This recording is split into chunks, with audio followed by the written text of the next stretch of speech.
Olá, paz do Senhor, seja muito bem-vindo a mais um episódio do nosso Interligado Podcast.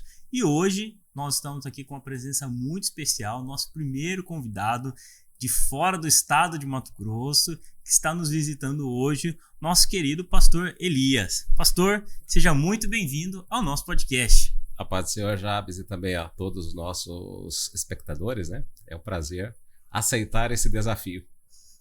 Eu quero que o senhor fique bastante à vontade, que hoje a gente quer falar um pouco sobre a sua experiência como pastor, sobre os desafios, que eu sei que o senhor tem uma história de muito conhecimento com Deus e talvez dos caminhos mais difíceis de percorrer, não é verdade? E coloca difícil nisso, que na verdade é até uma postagem que recebi hoje, né? De um presbítero lá da minha cidade, do Paraná, que disse o seguinte: olha, Deus não disse que a caminhada seria fácil, mas ele disse que valeria a pena. É verdade. E hoje para nós, né, é muito bom tê-lo aqui. Eu estou vendo que o senhor trouxe o livro, né? O senhor é autor de um livro. Eu gostaria que o senhor, primeiro, que o senhor me falasse aí do seu livro. Ah, sim. Mas antes, deixa eu passar para você. Nosso livro, o livro do pastor Elias, Vencendo Gigantes da Alma. Para quem não nos conhece, tá? Tanto eu e minha esposa trabalhamos com o Ministério de Família há muitos anos. Que, para ser franco, completamos agora no mês de fevereiro passado 35 anos de casados. E sempre no Ministério de Ensino, sempre trabalhando em aconselhamento, sempre trabalhando voltado não apenas para a família, mas até questão teológica, né? Ministério de Família é uma benção. E que nós não queríamos fazer isso. Essa é a realidade, né? E esse livro é resultado, tá, de uma das ministrações que nós fizemos no ano de 2009, tá? Bem ali, pertinho, né? 2009, quando fomos mandados para auxiliar uma das nossas congregações lá em Várzea Grande. E o dirigente disse o seguinte: pastor, como só participa 3 ou 4 pessoas no culto de ensino, o senhor quer esse culto para o senhor fazer o que acha de melhor? E aí eu disse ok, recebi o culto e eu disse: Senhor, o que eu vou ministrar? Deus me deu esse tema, Vencendo Gigantes da Alma. E para cada semana, Deus me deu o tema sobre esse livro. E a minha filha caçula era minha cantora oficial dessas campanhas. Então, cada dia, né, ela trazia os louvores de acordo com o tema. Tanto é que o primeiro título aí, primeiro capítulo, né, é Vencendo a Ansiedade. E nós fazíamos esse trabalho e, graças a Deus, é o seguinte: o trabalho cresceu, a igreja cresceu, e quase que no final da 10ª semana foi quando o Espírito Santo disse o seguinte: agora, a partir de agora, é o momento de você viver tudo aquilo que você ensina. Então, eu estava ajudando a igreja a vencer os gigantes. Eu não sabia que haveria gigantes que eu precisava vencer. E esse gigante, não apenas eu, mas também toda a minha família. Ou seja, eu, a Quitéria, a Keila, a Kênia, a Késia. E foi quando tivemos mudança ministerial. Depois Deus recolheu a Késia. E depois que Deus recolheu a Késia, Deus nos deu um ministério chamado Ministério da Família. Porque ela faleceu numa semana e na outra semana eu tinha que ministrar não seria palestra, né, mas seria um ensino, um bate-papo com várias pessoas de uma outra denominação, o assunto chamado filhos. Misericórdia. Então o coração estava assim, sangrando, chorando, e precisava dizer para aquelas pessoas o que é ser pai. Para que nós criamos os nossos filhos? E foi quando Deus me fez lembrar de uma das parábolas antigas que eu já tinha lido. Eu não sei se você já ouviu falar de uma lenda judaica, onde conta a história de um velho rabino que tinha apenas um filho. Não sei se você já ouviu falar essa história, uma história muito interessante. Ele tinha apenas um filho. E um dia ele precisou empreender uma viagem. Essa viagem demoraria uns 30 dias. E quando ele tinha 3 filhos. E quando ele empreendeu essa viagem, no dia seguinte, a saída dele, houve um acidente e os 3 filhos vieram a óbito. E a esposa cuidou do sepultamento das crianças, tudo. E chegou o tempo do retorno dele. E ele era muito apegado às crianças. E apegado que não é brincadeira. E aí diz a lenda que quando ele retornou, cumprimentou a esposa, como todo marido que ama a família, né? Cumprimentou a esposa e o seguinte: cadê as crianças? Porque a alegria dos pais é ver as crianças. A esposa disse o seguinte, olha, bem, antes de eu falar sobre as crianças, eu estou com um problema que eu quero que você me ajude. Ele disse, olha, eu te amo muito, eu estou para te ajudar, mas eu gostaria de ver as crianças. Ela disse, me ajuda a resolver primeiro esse problema. Aí ele perguntou, então, qual é o problema? Enquanto você estava viajando, passou um viajante aqui e me deu uma caixa com 3 joias. E eu me apaixonei por essas joias. E me apeguei tanto que ele veio buscar as joias e eu não tive coragem de devolvê-la. O que eu faço? Ele disse o seguinte, querida, a joia não lhe pertence. A joia tem o seu dono. Então, por favor, me diga onde estão essas joias e eu vou junto com você e vamos devolvê-la ao seu verdadeiro dono. Ela disse o seguinte, então, querida, eu tenho uma notícia para você. E qual é a notícia? Enquanto você estava viajando, o dono veio buscá-la. E as nossas 3 joias são os nossos 3 filhos. Então, naquele momento, abraçaram, choraram, porque a preocupação dela era dar a notícia e ele também morrer. E ela já tinha perdido os 3 filhos e acabar perdendo também o marido. Então, naquele momento, eles abraçaram e choraram. E ele entendeu como é bom você criar filhos e saber que esses filhos são pedras preciosas para Deus. É por isso que o Salmo 127 diz o seguinte, isso que os filhos são herança do Senhor. E bem-aventurado os homens que dele enchem a sua aljava. E aí, com isso, nós aprendemos e passamos a aplicar a seguinte situação. Os filhos são joias não lapidadas. São pedras preciosas não lapidadas que Deus nos entrega para nós trabalharmos, lapidarmos e a prepararmos para um dia entregarmos ao seu verdadeiro dono. Então, com essa parábola, tanto pude dar uma acalmada no coração e também poder entender que nós precisamos trabalhar em algo muito mais importante, que é mais importante do que ministério, que é mais importante do que dinheiro, que é mais importante do que posição social, que é mais importante do que tudo, que são os nossos filhos, que é a nossa família. Nossa família. Então, aí daí foi onde Deus nos deu o ministério, chamado Família Projeto de Deus. E quanto ao livro, passou-se 2009, né, foi quando passamos por essa situação. 2013, Deus me disse, escreva o livro. Falei, então era um compilado dos estudos. Dos estudos, daquelas 10 semanas. E eu disse, Senhor, eu não vou fazer, porque abri feridas. Com certeza. Eu não vou fazer. E Deus disse o seguinte, faça. Gastei alguns meses escrevendo capítulo, reescrevendo, porque você vê cada capítulo, ele é longo, mas sim, os meus esboços é 3 ou 4 anotações. E elas estão todas aqui. E trazer aquelas 3 ou 4 anotações e escrever um capítulo é difícil. E foi quando Deus disse o seguinte, você vai escrever. Então, mesmo derramando lágrimas no teclado do notebook, escrevi. Ele disse o seguinte, Senhor, está escrito agora. Então agora, publique. Senhor, como é que eu vou publicar? Primeiro, preciso de um corretor, de alguém que faça a revisão ortográfica para mim. Demorou mais 1 ano e meio. Apareceu alguém e fez a revisão ortográfica. E aí, em 2015, Deus disse o seguinte, publica. Disse, Senhor, eu não tenho dinheiro para publicar esse livro. Não tem dinheiro. É muito fácil você pagar R$15 num livro. Não, mas mas para você chegar lá... chegar lá não é fácil. Não é muito difícil mesmo. Não é fácil escrever, não é fácil a revisão, que o revisor ortográfico, o revisor, ele cobra caro. Sim. E a pessoa que fez a revisão, ela me disse o seguinte, pastor, ela me ajudou, tá, a fazer a formatação, a corrigir os erros, inclusive retirar todos os vícios de linguagem, né, que nós, infelizmente, utilizamos muitos vícios, né? A gente nem percebe. Né? Nem percebe. E ela me disse o seguinte, olha, pastor, deixa eu fazer uma pergunta. Eu disse, fala, irmã Silvia. Pastor, foi impossível. Cada capítulo eu tive que chorar. Perguntei, mas por que, Silvia? Porque em cada capítulo eu vi lágrimas. É impossível ler e não sentir as lágrimas e sentir a presença de Deus. Que é escrito com verdade, né, pastor? Uhum. Verdade. Escrito com verdade. E aí foi em 2015 que nós lançamos a primeira edição. Essa já é a segunda edição, tá? Lançamos a primeira edição em 2015.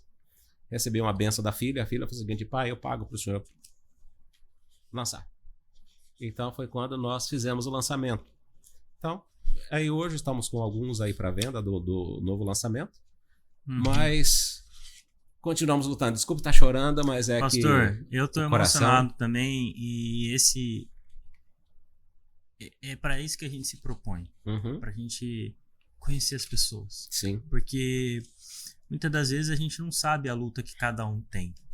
E eu vi alguns trechinhos aqui rapidinho do livro, e aqui na introdução do Senhor diz assim: todos nós possuímos gigantes que habitam em nosso ser e muitas vezes nos atormentam e aterrorizam. Esses gigantes acabam levando a pessoa à morte ou à morte de outros. Olha, eu já quero o meu. Amém. Com certeza. Porque aquilo que Deus coloca no nosso coração, e às vezes a gente se emociona com verdade, e essa mesa, Deus colocou o propósito da gente estar falando aqui sobre verdades. Amém. Sobre quem nós somos, sabe? E tem esse nome de Interligado para que a gente possa justamente estudar isso, ver isso, explorar isso, como que Deus nos leva por caminhos diferentes e muitas vezes tortuosos e difíceis de serem trilhados, né? Verdade. O Senhor tem a mesma experiência que eu tenho da perda de um filho, e assim, se não for Deus com a gente não dá um passo adiante. Isso é verdade. Se a gente não se agarrar a Deus, e a gente pode falar 50 vezes a gente se emociona, porque é algo que toca o profundo da nossa alma, e vencer esses gigantes não são fáceis. E é todo dia, né? Todo dia. A gente tem que se levantar e falar, e aqui os temas são aquilo que né, como que Deus foi misericordioso com o Senhor, falar sobre ansiedade, medo, ira, amargura, desespero, solidão, ódio, sentimentos agigantados, fé, esperança e caridade, e a gente passar por tudo isso. E precisamos vencê-los. Vencer 7 é o que Deus me deu, esses 7 para vencer e 3 para fortalecer. E o mais interessante é o seguinte, que os gigantes que para vencer você tem que lutar para derrubá-lo. E os gigantes para fortalecer você tem que lutar para que eles cresçam. É verdade. Porque a esperança, fé e fé, com o que a gente passou e com o que a gente viveu, minha esposa, assim, a fé, a gente teve um conceito diferente. Pelo menos para mim, a fé, eu até esses dias estava tendo uma discussão no grupo dos jovens, né, na escola bíblica dominical aqui, e eu visito as salas, né, para ver, e aí estavam falando assim, por que talvez a gente não veja tanto milagre? Porque falta fé, Eu falei, calma, gente. Às vezes não é uma soma de 1 mais 1 igual a 2. Porque eu tive fé no momento mais difícil. E estava tendo uma conferência de milagres na igreja. E de repente o meu milagre não aconteceu, que eu desejava. Sim. Pessoas sendo curadas, pessoas sendo transformadas. E cadê o meu milagre? Cadê o meu pedido sendo atendido? Não foi atendido na minha visão naquele momento. E é difícil você entender, porque você não entende isso. É verdade. É sobrenatural.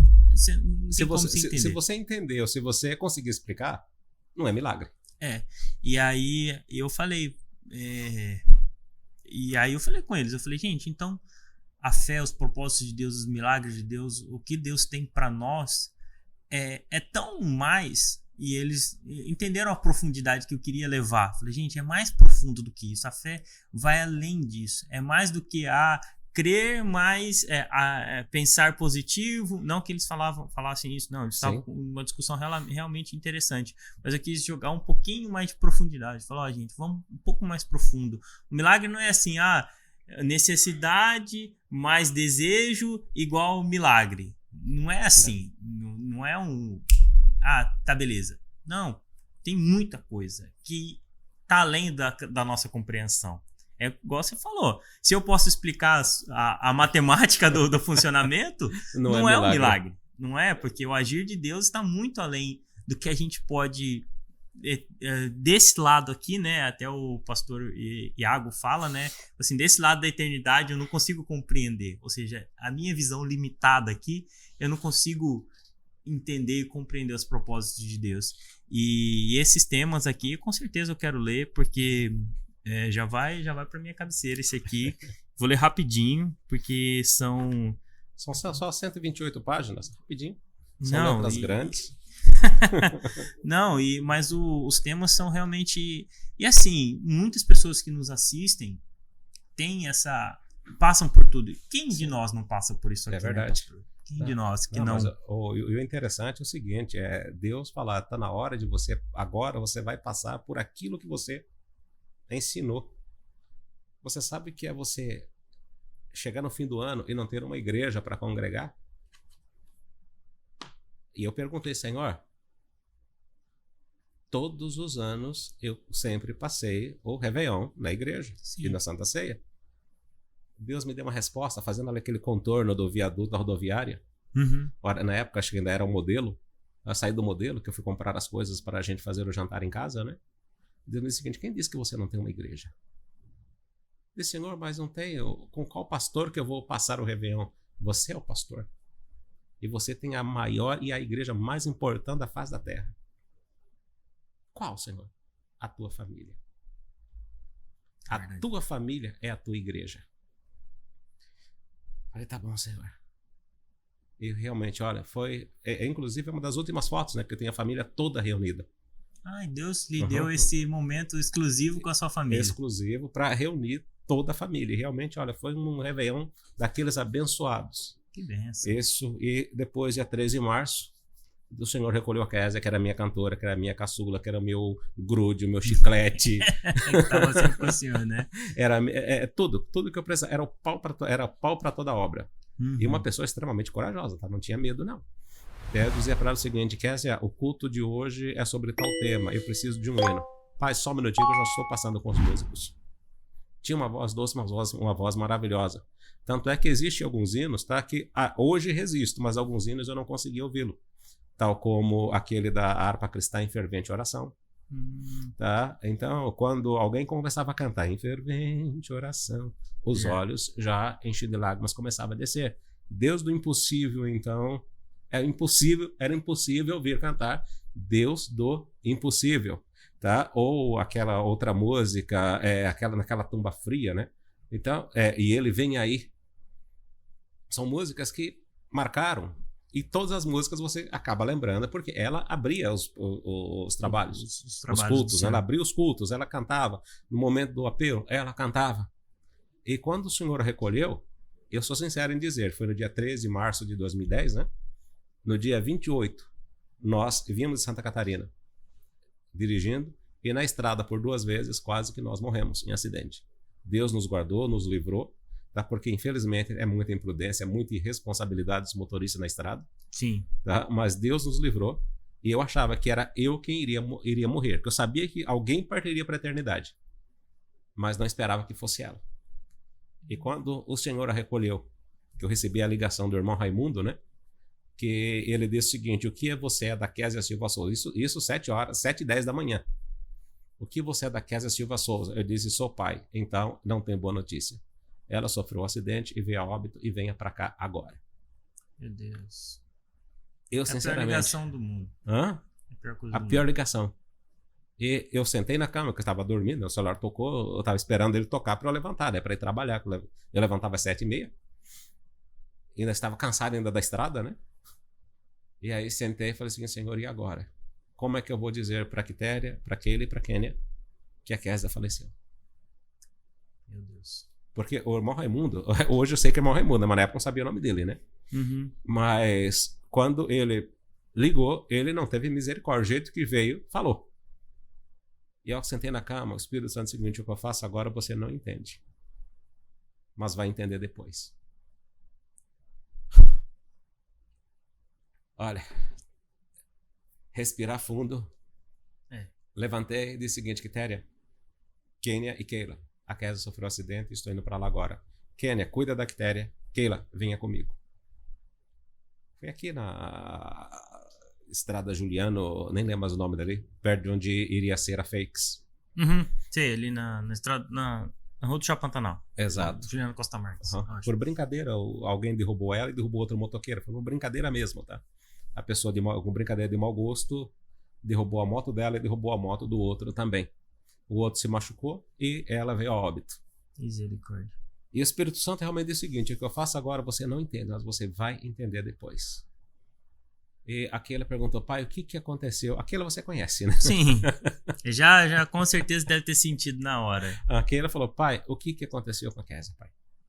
Falei: filha, você tem um milagre. Você era para estar morta, Deus te ressuscitou e te deu vida. A Kênia é um milagre. A Kênia morreu e Deus ressuscitou.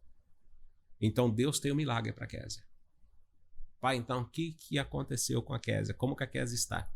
Deus tem o seu milagre. E que milagre? Eu sou franco em dizer, tá? Como cristão, porque eu creio num Deus, como disse o apóstolo Paulo, né, em Romanos. Nós cremos num Deus que ressuscita os mortos e que chama as coisas que não são como se fossem. Então, eu creio nesse Deus. O meu Deus é um Deus que faz milagres. A hora que eu cheguei no local do acidente, que eu vi ela estendida lá no chão, vi os ossos quebrados. O senhor foi ao local? Eu cheguei primeiro que a polícia, primeiro que toda a perícia, cheguei no local. Antes, inclusive, da Politec, né? Nossa. Dobrei os joelhos, coloquei o ouvido nas costas dela, não senti pulsação, não senti nada. É duro você ter alguns conhecimentos, né? Então, você toma esse posicionamento. Eu sou sincero, e como eu disse para o pastor Paulinho, eu falei: pastor, eu tinha fé. Para dizer o seguinte: Kézia, levanta e vamos embora para casa. Eu tinha fé. Eu creio nesse Deus que faz isso. Mas quando eu vi o braço dela quebrado, eu vi o queixo quebrado, e me lembrei quando ela passou por uma cirurgia, e que fui eu que acompanhei a cirurgia, o tanto que ela chorou e eu chorei junto, e eu senti o Espírito Santo falando comigo o seguinte: olha, você quiser, ela volta. Mas só que ela já está conosco, já está comigo. Me lembrei, é difícil dizer isso, né? Mas me lembrei de todas as dores que ela passou. E eu lembrei do que o Senhor falou a hora que eu sentei na cama. O que eu faço agora você não entende, mas vai entender depois. Ele disse o seguinte: Senhor, obrigado pela vida da Kézia. Obrigado.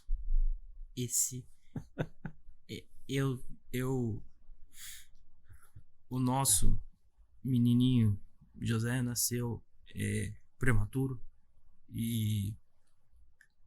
extremo. E ele estava na UTI, né? Nasceu bem. E nasceu em razão de diversas complicações que a Ariadne teve. E ali ele nasceu no domingo. E aí, acho que domingo, segunda, terça. É isso. Quarta, não sei, agora a cabeça não tá boa pra lembrar. E aí nós fomos chamados na UTI. Ele estava hospitalizado ainda, nós fomos chamados na UTI. A médica falou: olha, foi uma noite difícil, porque na UTI é assim, pra quem não sabe, UTI pediátrica é assim, o médico não te dá esperança nenhuma. Eles não te dão...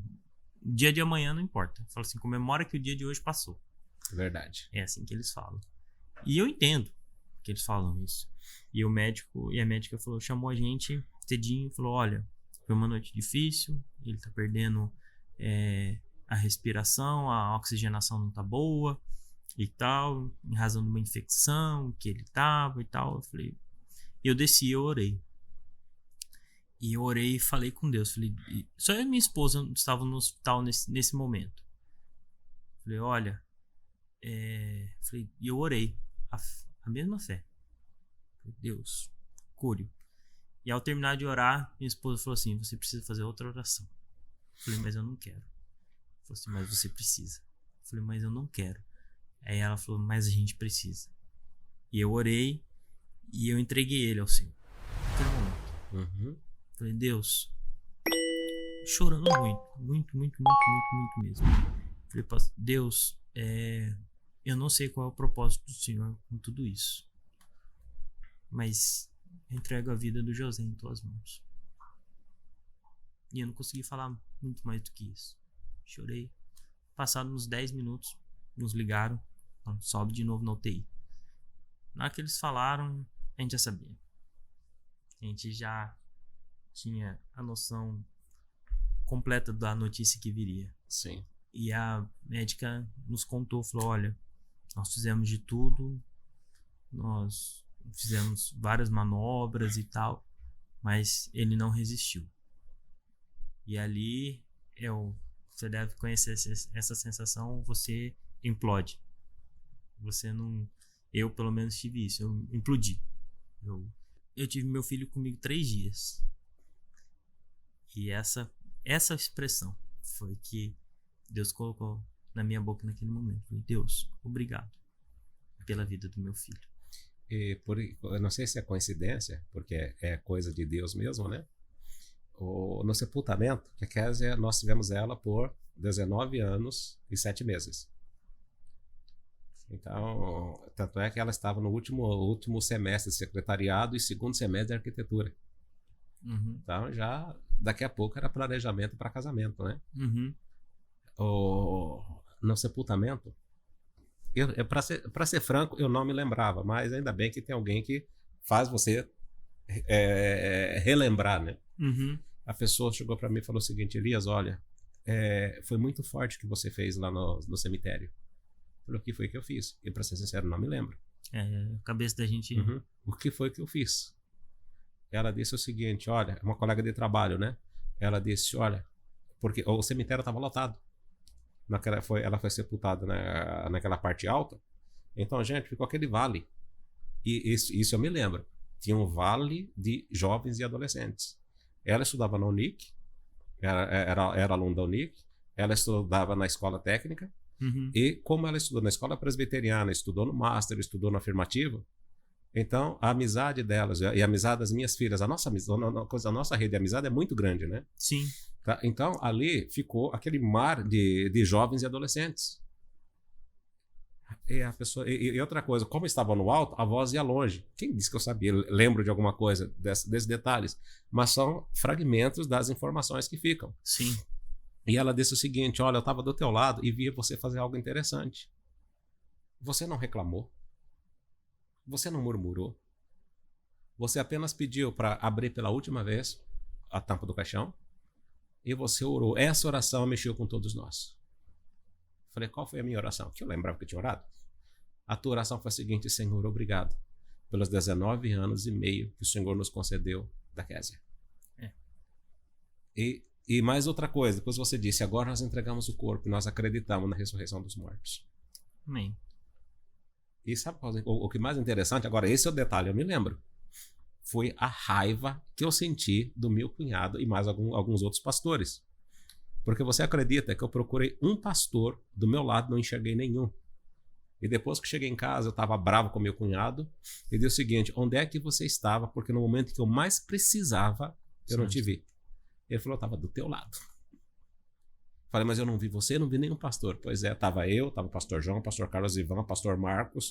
Tinha uma coluna de pastores ali, um batalhão de pastores com você. Falei: eu não enxerguei nenhum. Aí ele disse: sabe por que você não enxergou nenhum? Falei: não. Porque não era para nenhum deles fazer aquela oração. Era você. E eu não sabia. E através daquela oração... Eita glória. Amém, amém, amém. É isso mesmo. E através daquela oração, muitos jovens e adolescentes voltaram para a igreja. Sabe aquela rede? De amigos. Que passa? Não, naquela rede que você passa sim. e traz tantos peixes. Então, ao passar essa rede, muitos voltaram para a igreja. E no dia do velório mesmo, lá na Capela Jardins, teve um dos jovens, um jovem, né? Não vou falar dois, mas falar um jovem, não posso falar o nome dele, né? Por ética. Ele procurou a minha sogra e disse o seguinte: Dona Maria, o seguinte, eu tenho a mesma idade da Kézia, nós crescemos basicamente juntos, eu hoje sou seminarista para ser padre. E agora tenho certeza de uma coisa: se eu quiser encontrar a Kézia no céu, eu preciso aceitar Jesus Cristo como Senhor e Salvador da minha vida. Então eu quero que a senhora ore por mim agora, porque eu vou aceitar Jesus e vou deixar o seminário e vou congregar na Assembleia de Deus lá junto com meu irmão. O irmão dele é diácono na Assembleia de Deus. Uhum. E vou congregar junto lá com meu irmão.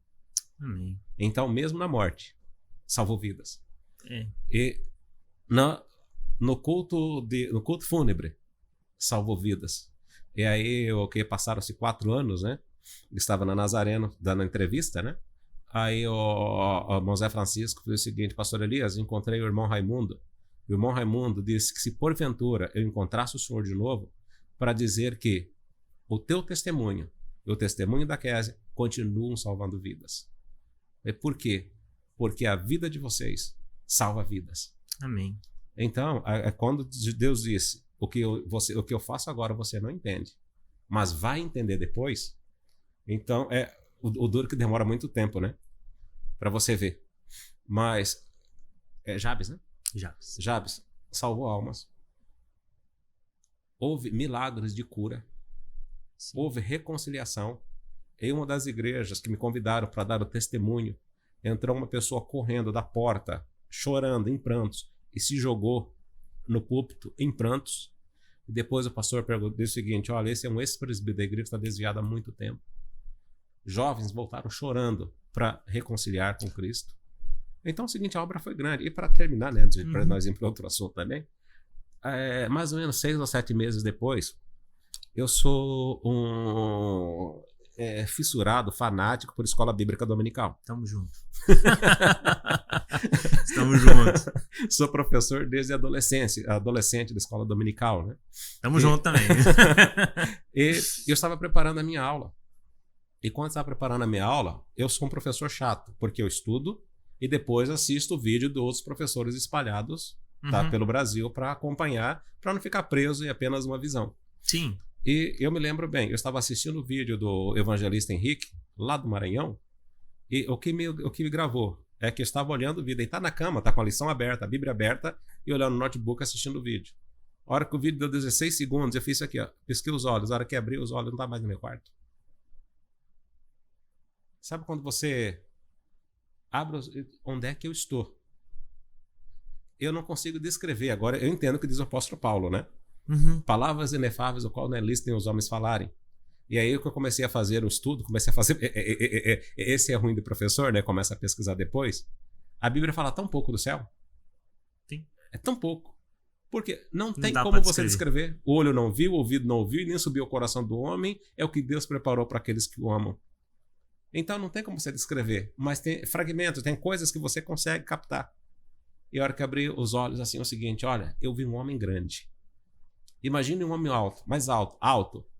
Só que eu só conseguia vê-lo aqui do pescoço para baixo, não conseguia ver o rosto. Não conseguia enxergar o rosto. Mas de uma veste tão branca, de aquela cor que não existe aqui na Terra, para nós, né? E ele segurava assim, ó, pelo menos aí o restante eu vi, né? Ele segurava pela mão direita, uma baixinha, de vestes brancas. Sabe aquela bata do batismo? Sim. Né? Aquela bata do batismo, segurada pela mão direita, aquela bata de um branco que não tem como explicar. E aquela tinha aquele cabelinho curtinho, cortado liso, assim, cabelo de índio, né? De pastinha. E um sorriso assim, ó, de orelha a orelha. Ninguém precisava me dizer o seguinte, que aquela era a minha Késia. Olha aí. Então, o seguinte, ninguém precisava me dizer que quem era que estava segurando ela pelas mãos. Eu sabia que era Cristo segurando ela pelas mãos direita e ela com um sorriso de orelha a orelha. E a gente costumava brincar aqui, né? O seguinte, olha, que inveja santa, o seguinte, eu estou tão feliz com aquilo que você tem, que eu gostaria de também ser participante. Não é que eu quero ter, eu quero participar também. Eu olhei para ela, olhei aquele lugar, como diz o pastor Piper, né? Não que você não ame a sua esposa, não que você não ame seus filhos. É algo tão sublime, tão glorioso, que você não quer mais voltar. Você quer continuar. E você começa a contemplar, você quer ficar de verdade mesmo. E quando olhava aquele homem, olhava para Késia, olhava aquele sorriso, é o seguinte, olha que inveja santa. Desejo, né? Eu quero ficar aqui. Aí eu pisquei o olho de novo. Na hora que pisquei o olho de novo, meu notebook continuou 17 segundos. Meu Deus. Então, nosso tempo aqui, 17 segundos. Agora, quanto foi na eternidade, não faço ideia. Então é o seguinte, olha. Aí alguém me disse o seguinte, pastor, mas Deus não faz isso com ninguém. Se Deus faz com alguém ou não fez, mas sei que ele fez comigo. Sim. Ele me levou e me mostrou o seguinte, olha, aquilo que eu disse que eu faria, eu fiz. E mais uma outra coisa, lembra quando você disse, você entregou suas filhas a mim, elas pertencem a mim. E se elas são minhas, aí a minha briga com Deus, né? E se elas são minhas, eu recolho como quero, quando quero e da forma que eu quero. E mais uma outra coisa. Eu queria ela junto de mim. E só existe uma forma de entrar na eternidade, que é pelas portas da morte. Só apenas Elias e Enoque que não passou por isso. O restante até meu filho passou. Ele tá bom, Jesus. Então hoje a gente se consola. Então Deus me consolou dessa forma. Deus consolou a Quitéria de outra forma. Deus deu outra visão para Keila, outra visão para Kênia. Mas, no entanto, jamais ele nos tirou essa segurança de que daqui a pouco, né? Não é um dia, mas daqui a pouco. Logo em breve. A gente se encontra. É doído falar, né? Mas são as verdades que a gente tem que mostrar para as pessoas que a gente não vive um cristianismo de teoria. Vive de prática. E o cristianismo, o evangelho, tem muita gente que acha que o evangelho... quem não conhece o evangelho, acha que ele é uma coisa... Ao mesmo tempo que o evangelho é simples, ele é difícil porque ele precisa ser vivido. Exato. Ele não é um estudo teológico que nós vamos colocar na parede aqui e acabou. Não. O evangelho, ele precisa ser vivido, ele é transformador. Igual o senhor falou, Deus não te desamparou. Te deu uma experiência, para sua esposa outra, para as meninas outra, para que cada um soubesse que Deus, olha, Késia veio, mas eu tô cuidando de vocês. Isso é verdade. Meu objetivo, o objetivo de Deus não é só não é sangrar o coração de um pai, não, mas é tanto amor que ele tem por nós que mesmo nas situações mais difíceis que ele demonstra o amor pra gente de uma maneira assim que e quando a gente, né, eu e minha esposa passamos não é um negócio que você passou e acabou, não. Mas naqueles momentos iniciais ali, a gente, lógico, tem muita dúvida, tem muita... A cabeça da gente vira de um lado pro outro, mas Deus falou, olha, a fé, que eu tava falando sobre a fé, né? Sim. A fé dessa certeza que você tem, que o senhor tem, dela com Cristo, essa certeza que é mais do que eu acho que.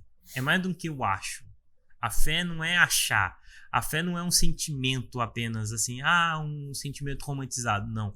É uma certeza concreta. É verdade. É algo firme, que você quase que consegue pegar com as mãos. Sim. Né?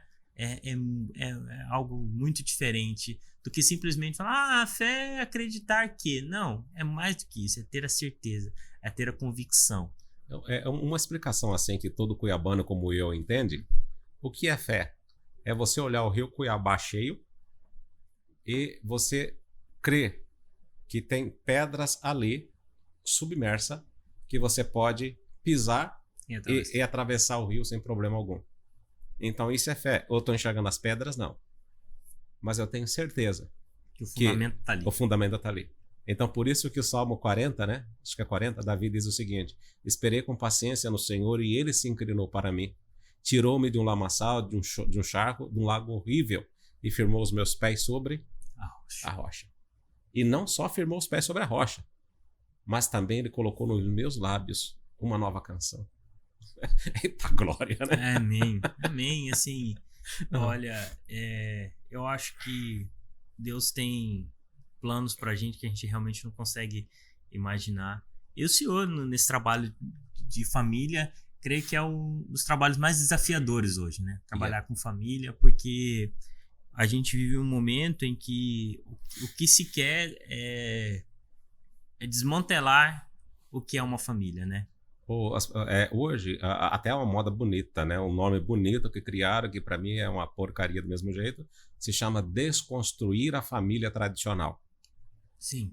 Tá? Então, infelizmente, tá? É a palavra que a gente tenta combater, mas infelizmente o marxismo cultural entrou na sociedade e muitas vezes dentro até da própria igreja. Sim. E as pessoas estão batalhando para a desconstrução da família. Se falasse destruir a família, todos se levantariam parede rapidamente, né? Ninguém vai destruir a minha família. As palavras doces, né? E coloca açúcar no veneno, né? Da desconstrução da família. Mas por quê? Eu comecei a fazer a pergunta, tá? Eu não apenas estudo, não apenas faço pesquisas, mas eu pergunto para Deus mesmo, tá? Sim. Senhor, o autor. Senhor, por que eles querem a desconstrução da família? Por que destruir família? Nós sabemos, tá? Tanto é que é máxima, né? Família, a célula mãe da sociedade. Até outro é mais bonito, né? Família, a célula master da sociedade. Eu me lembro quando era criança que nós estudávamos tinha na escola aquela disciplina, o SPB, Educação Moral e Cívica e coisa tal, e dizia o seguinte, olha, para uma sociedade ser forte, ela precisa de família forte. Sim. Porque família forte, você tem uma comunidade forte. E se você tiver uma comunidade forte, você tem uma sociedade forte que passa a ter uma cidade forte, um estado forte, uma nação forte. Então, veja, isso lá nos anos 70, né? Então, quando eu era ainda criança, tínhamos essas aulas. E quando eu fiz essa pergunta, eu seguinte, Senhor, por que esses últimos anos tem se batido tanto para a desconstrução da família tradicional? E aí, tanto tem a explicação no âmbito espiritual, quanto tem a explicação no âmbito político. Então, no âmbito espiritual é que o diabo odeia a família. Sim. E a obra dele está lá em João 10:10, roubar, matar e destruir. E mais uma outra coisa, a própria Bíblia diz que, em Malaquias capítulo 2, né, que Deus poderia ter construído já um exército de homens para morar no céu. Mas ele optou criar um só. Ah, mas criou dois? Não, Deus criou um, Adão. E de Adão veio Eva. Então, Adão foi criado à imagem de Deus e Eva criada à imagem de Adão. E Deus deu uma ordem para eles, crescer e multiplicar e encher a terra. E aí vem a pergunta que Deus responde através de Malaquias, né? Então, por que Deus não fez vários, já que tinha espírito de sobra? É porque Deus queria uma geração de santos. Sim. E essa geração de santos é resultado do homem e da mulher treinando seres para um dia ocupar o lugar que, não que um dia pertence, o pessoal fala um dia que pertence ao Senhor, não. É um lugar que já estava preparado para nós, a Bíblia diz, antes da fundação do mundo.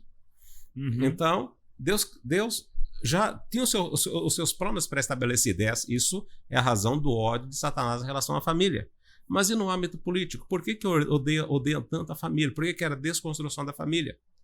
Então, quando você pega a raiz do marxismo, eles querem combater o conceito de propriedade. E ao tentar combater o conceito de propriedade, eles começam a colocar que a família é o primeiro sentimento de propriedade que existe. Porque o pai fala, esse aqui é meu filho, esta aqui é minha filha, esse aqui são meus pais, esse aqui são minha casa. Então, precisamos desconstruir. Então, o filho já não é mais propriedade do pai, tanto é que eles tentam impregnar isso na cabeça da sociedade. Que é do Estado. Que é do Estado. Então, não, o filho não é do Estado, o Estado não coloca a comida na mesa, o Estado não educa, o Estado não prepara. O Estado não existe, né? Não existe. Tá? Então, o que existe é a família. Então, é o seguinte, olha, já que então, quando eles dizem o seguinte, vamos desconstruir a família, porque se nós desconstruirmos a família, nós vamos conseguir desconstruir a sociedade. E se desconstruirmos a sociedade, se transforma o caos, que é exatamente a obra do diabo, que é transformar tudo em um verdadeiro caos. E eu recebi um vídeo há algum tempo sobre uma mãe que infelizmente teve a filha adolescente doutrinada e acabou com a filha, acabou com a família. E a filha disse o seguinte, mãe, a senhora não é dona da minha vida. A senhora não é dona minha. Mas nós somos seus pais. Não, vocês apenas me pariram. Isso, né? Gente, imagina o desespero dessa mãe. Onde que ela foi doutrinada? Isso é que é o duro. Dentro da escola. E hoje, e o que nós fazemos? Nosso trabalho, como família, nós enfrentamos várias frentes. Então, nós batalhamos na igreja, nós batalhamos nas escolas. Hoje temos um programa que é transmitido em Guaratuba. Tá? Então, temos na TV um programa onde trabalhamos com família e, em contrapartida, nós somos perseguidos também. Sim. Tá? Então, nós somos perseguidos não apenas pelo diabo, mas perseguidos até por aqueles que não apoiam e não concordam com a família. E aqueles que acham que podem levar o casamento de qualquer jeito. Alguns dizem que nós somos radicais. Eu não sou radical, eu sou Bíblia. Sim. É o que a Bíblia diz, o que Deus ajuntou, homem nenhum separa. Tá? Filho, Provérbios 22:6, ensina a criança no caminho que deve andar. Então, eu não vou deixar meu filho ao léu igual cachorro e dizer o seguinte, um dia ele decide o que vai ser. Não, eu vou treinar o meu filho. Tem que...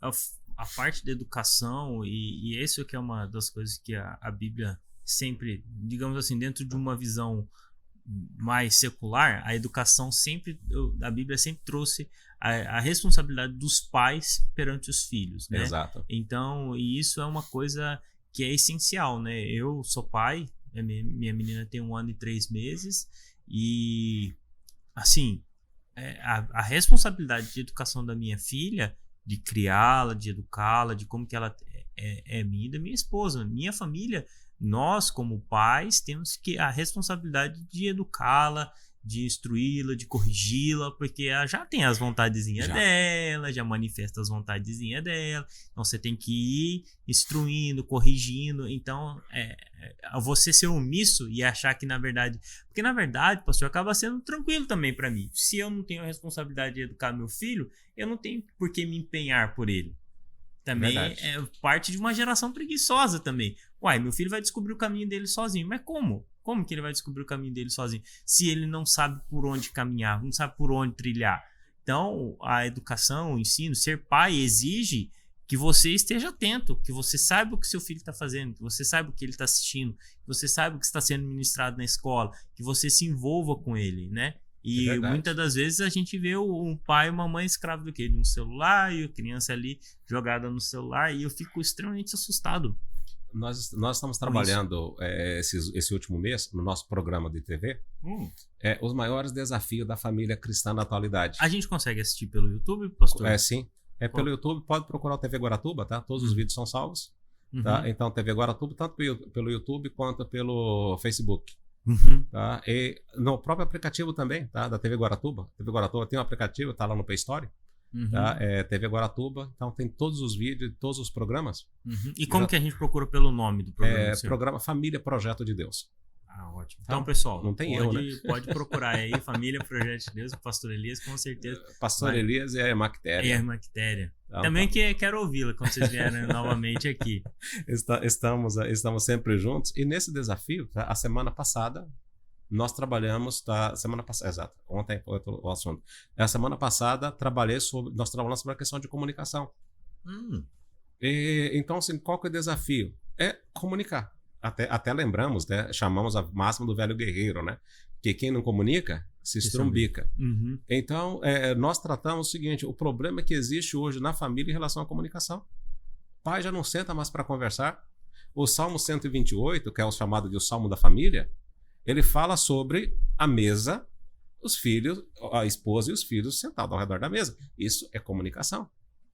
E hoje não existe mais comunicação. E se não comunica, o que acontece? A família é destruída. E hoje, tá? O tema de ontem, tá? Eu tratei sobre o perigo da mídia. A influência negativa da mídia na família.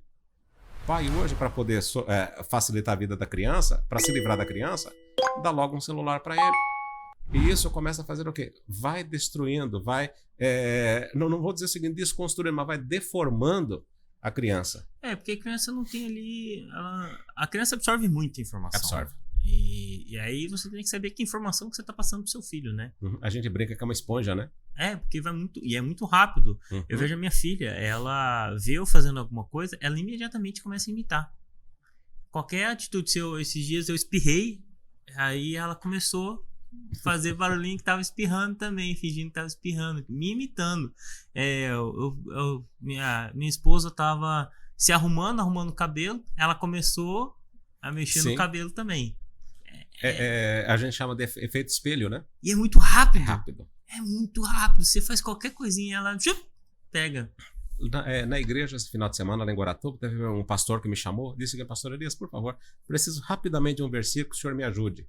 Falei, qual? Aquele versículo que fala sobre vara da correção, estultícia. Falei o seguinte, aquele versículo que está lá em Provérbios, que diz o seguinte: a estultícia está ligada ao coração do menino, mas a vara da correção afugenta, é esse mesmo. Então vamos lá, aí achamos junto Provérbios 22:15, né?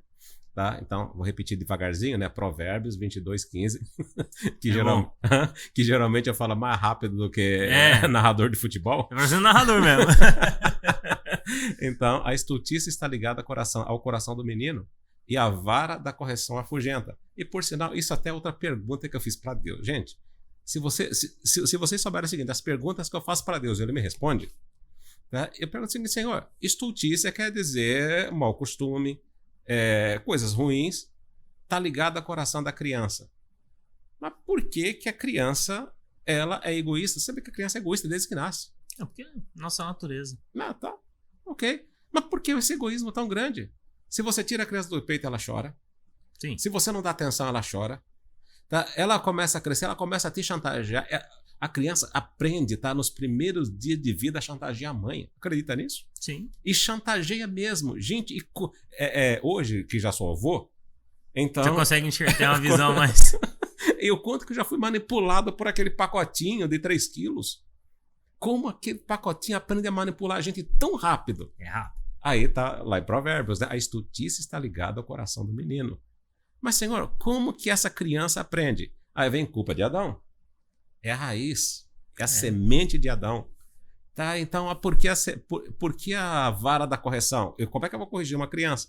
Aí tem um casal de amigo da gente que passou por uma experiência, Javes. Isso marcou e tirou todas as dúvidas. Criança com 30 dias de nascido. A mãe tirava ele do seio, ele fazia assim. Prendia a respiração e começava a ficar roxa. A mãe tinha que sacudir e trazer ele de volta para o seio. Meu Deus. Então, todas as vezes tirava do seio, sacudia e voltava. E ela levou ele para o pediatra. Ela disse, doutor, meu filho, ao tirar do seio, ele toma fôlego. Cuiabano fala toma fôlego, né? Tá, toma fôlego e começa a ficar roxo. O que eu faço? Mãe, o pediatra fala o seguinte, mãe, isso não é doença, não. Se não é doença, o que eu faço? É porque a criança, como ela não tem noção, se ela toma o fôlego, ela vai morrer asfixiada. Se você não fizer alguma coisa. Então vai que eu estou amamentando e sem querer eu tiro e não presta atenção que eu tomo fôlego, vai morrer. O doutor Beto disse o seguinte, ó, mãe, vou dar um conselho, você acha estranho, mas na hora que ele fizer isso, levanta as perninhas dele, tira a fralda aí, só dá um tapa na bunda dele. E aí ele puxa. Doutor, ele só tem 30 dias. Como que eu vou fazer isso com uma criança? Mãe, faça isso. Mas o que eu posso... Não tem outro... Mãe, só faça isso. Doido? Não, o médico tá doido. Só que ela voltou para casa e ao tirar o pequenino, quase que falei o nome dele, né? Tá, que hoje é um homem zarrão, né? Tá, ao tirar ele do seio, ele de novo, ele começou a ficar roxo. Então ela levantou as perninhas dele, lembrou do médico com dor no coração. Com certeza. E deu aquele tapa bem dada nas nádegas dele, ou no glúteo, fala bonito, né? No glúteo daquele toquinho. Você sabe quando ele voltou a tomar fôlego? Nunca mais. Na hora ele voltou. Aí ela lembrou, falou o seguinte... Deve ter chorado, puxado o ar pra dentro, bonito, né? Nunca mais o abençoado chorou. Então aí Provérbios 22:15, a estultice está ligada ao coração do menino. Que doido. Que então, experiência, hein? Não, foi experiência para ela, né? Como mãe, mas experiência para nós como professores. Que loucura. Tá? Então é o seguinte, a criança aprende. Não, e nós precisamos estar atentos para saber o que podar. Que disciplina, tá? A vara da correção é podar, corrigir. E às vezes dói. Tá? Quantas vezes nossos pais não puxavam a orelha da gente? Você ficava com raiva. Mas o autor aos Hebreus diz o seguinte, que filho há que o pai não corrija. Aqui, o pai que ama, né? Na verdade, ele tem que corrigir. Porque eu entendo que...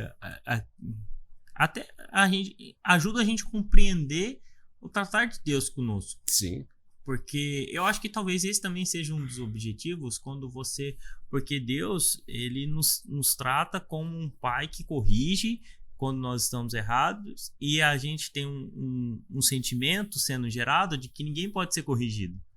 Então, para quê? Para gerar uma revolta até com o próprio Deus. Olha, Deus, eu não aceito a correção, eu não aceito essa mudança, eu não aceito isso. E Deus falou, olha, eu sou o seu pai, eu conheço você, eu sei corrijo, quem né? E às vezes a gente até vê pregações nesse sentido. Você tem que virar para Deus e dizer isso, e dizer aquilo, e querendo forçar Deus contra a parede.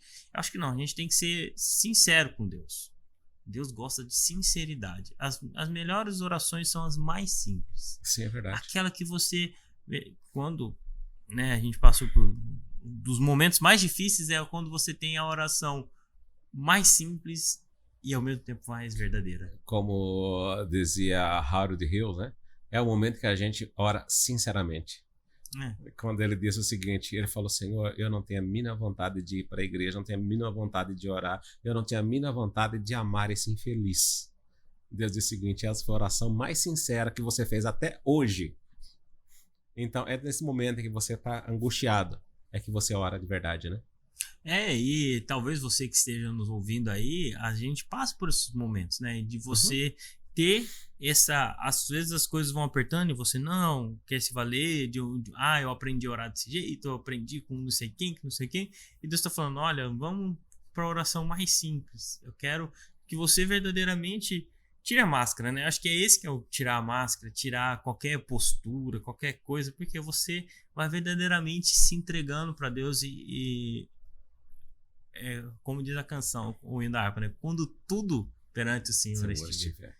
Aí a gente consegue realmente tocar o céu e não... Eu vejo até, tem algumas músicas que falam, eu vou fazer isso, vou fazer aquilo, com coisas que Deus quer que a gente, com ações humanas, alcancemos graça diante de Deus, sendo que, na verdade, Deus quer o quê? Sinceridade do nosso coração. Verdade. E outra coisa, não que ele não nos conheça, ele nos conhece, né?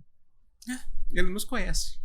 E aquela pergunta, se o senhor me conhece, por que o senhor quer que eu faça isso? É porque ele quer que a gente reconheça, tá, a nossa dependência total dele, que por sinal é um dos temas da Escola Bíblica Dominical, né? Sermão do Monte, né?